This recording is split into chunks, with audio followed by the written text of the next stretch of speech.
Welcome back to another episode of True Crime Untold Cases. I'm your host, Harper Quinn.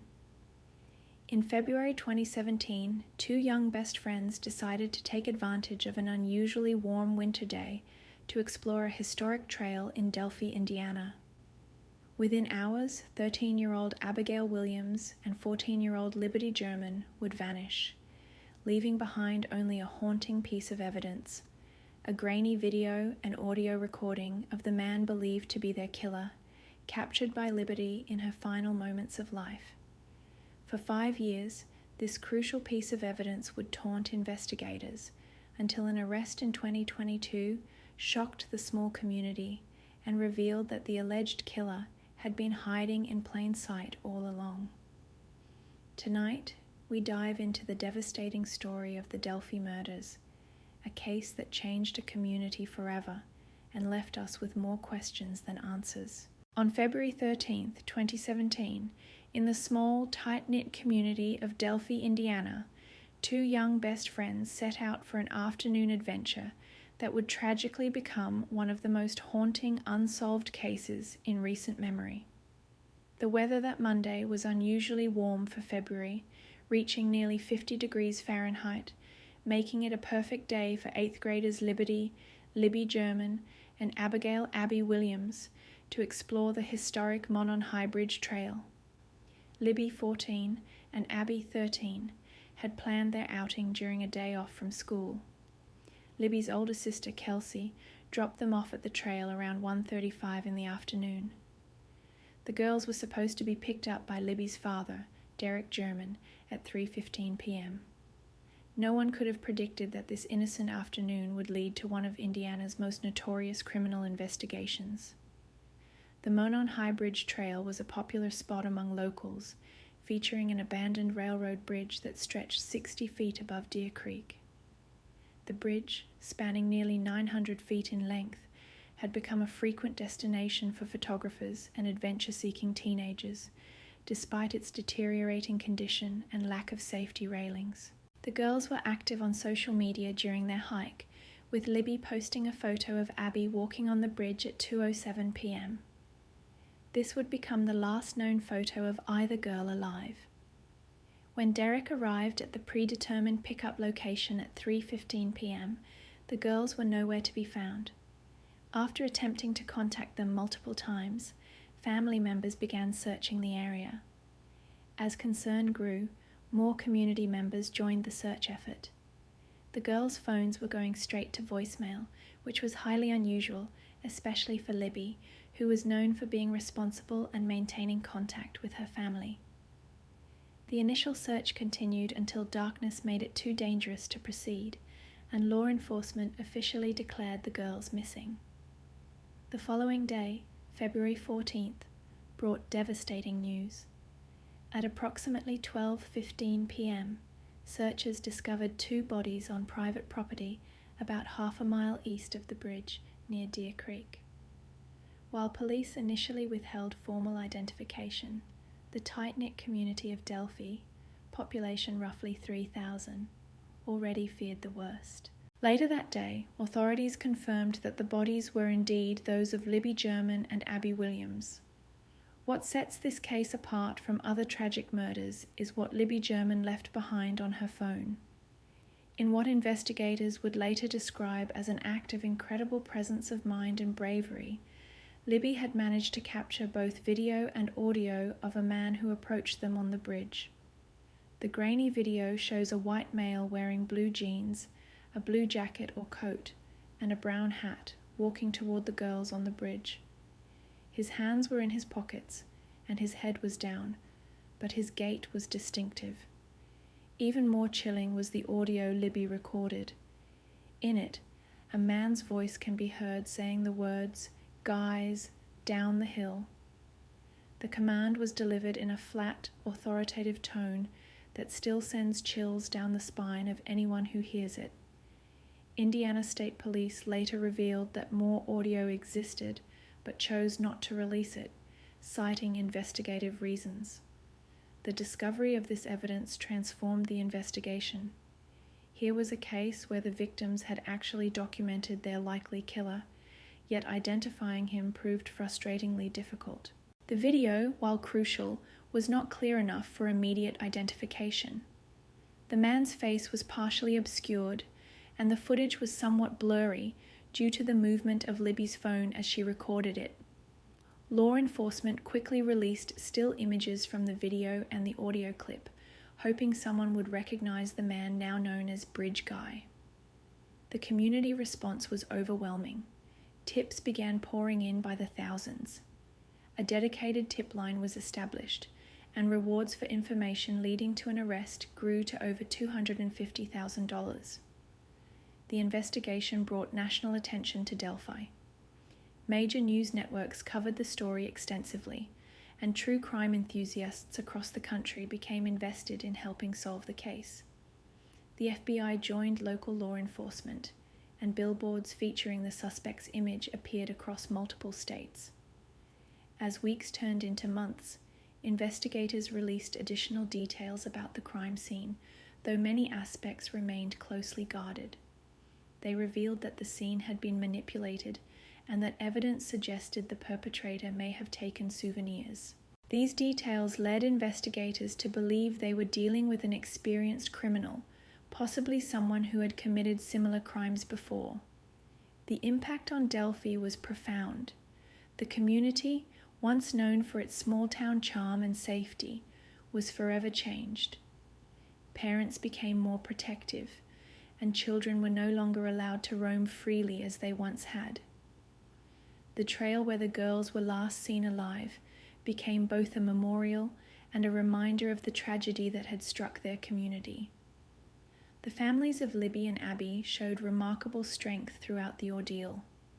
They became advocates for justice, regularly appearing in media interviews to keep the case in the public eye. Kelsey German, Libby's sister, became particularly vocal, using social media platforms to share information about the case and pursue a career in forensic psychology, inspired by her sister's murder. In the months following the murders, investigators followed up on thousands of leads. They looked into similar cases across the country, examined local sex offenders, and investigated numerous potential suspects. Yet despite the video, audio, and extensive investigation, the case remained unsolved for years, leading to frustration and speculation within the true crime community. The investigation took several turns over the years. In 2019, police released a new sketch of the suspect that looked markedly different from the first one released in 2017.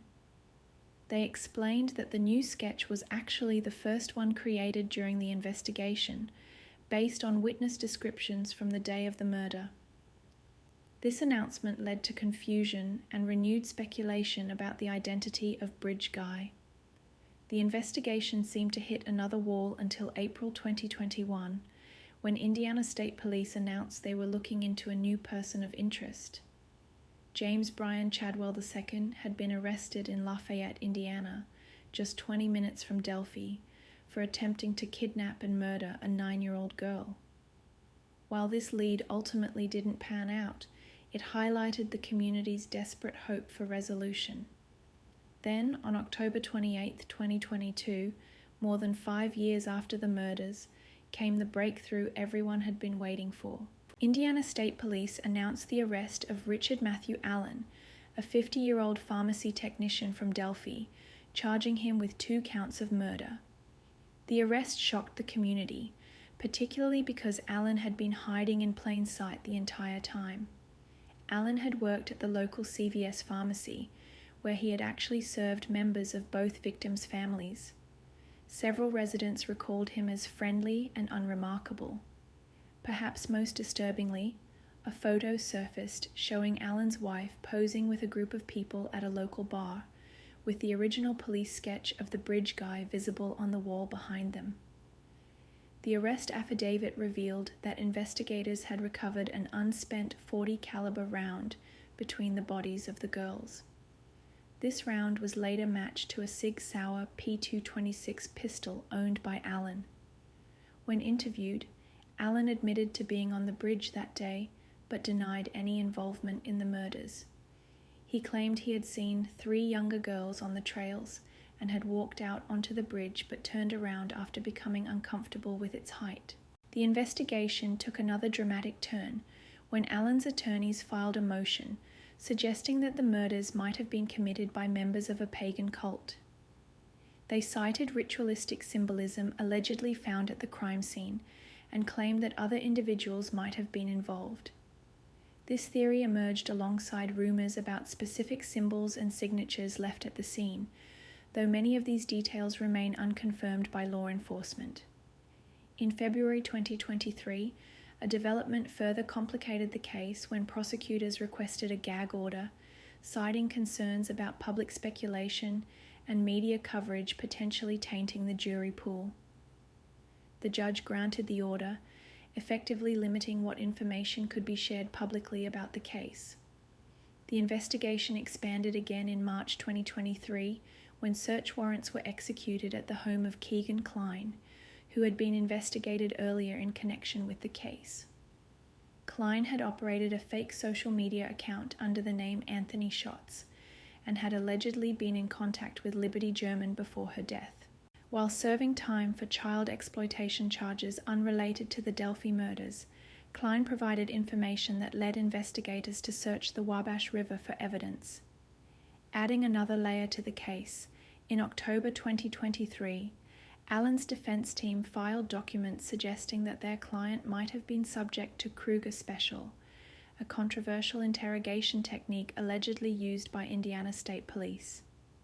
This technique supposedly involves showing suspects' crime scene photos to elicit confessions, raising questions about the reliability of any statements made during interrogation.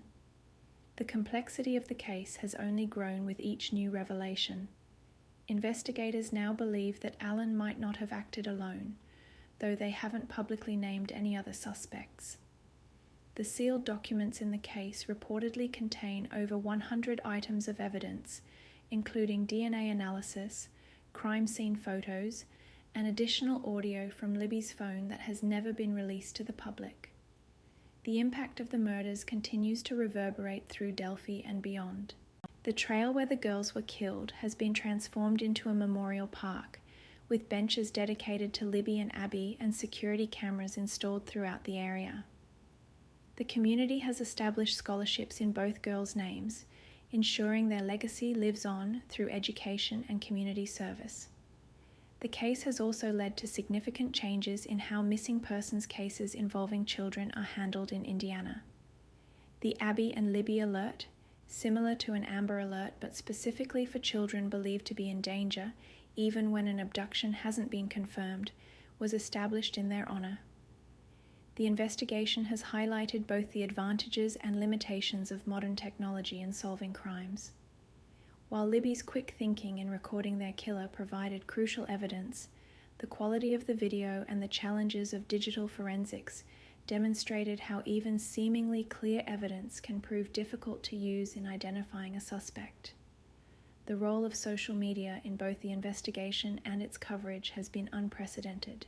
Online communities dedicated to solving the case have analyzed every available piece of evidence, sometimes helping and sometimes hindering the official investigation. The case has become one of the most discussed true crime stories on platforms like Reddit, Twitter, and TikTok, with amateur sleuths continuing to develop theories and share information. As we move into 2024, Richard Allen remains in custody awaiting trial, which has been scheduled for October 15, 2024. The case continues to evolve, with new developments emerging despite the gag order. In January 2024, Allen's defense team filed additional motions suggesting that law enforcement had failed to properly investigate other potential suspects, including individuals with connections to the area who had histories of violence against young girls. The sealed nature of many court documents has led to continued speculation about the exact evidence against Allen. What we do know is that investigators have reportedly accumulated over 100,000 tips throughout the investigation, and the case file now contains more than 30,000 pages of documents. The sheer volume of information speaks to both the complexity of the case and the community's desperate desire to see justice served. One aspect of the case that continues to intrigue investigators is the possible connection to online activity. While the full extent of any digital evidence hasn't been revealed, we know that investigators spent considerable time examining online communications and social media accounts connected to the case. The Anthony Shots account operated by Keegan Kline remains a point of interest, though authorities haven't publicly connected it directly to Richard Allen. The crime scene itself, while much of it remains under seal, has been described by investigators as odd and strange. Carroll County Sheriff Tobe Leesenby, who has been involved in the case since day one, stated that in his 35 years of law enforcement, he had never seen anything quite like it.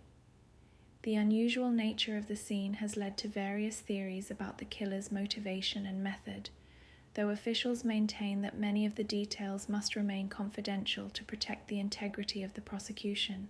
What makes this case particularly haunting is how it has shattered the sense of security in small-town America.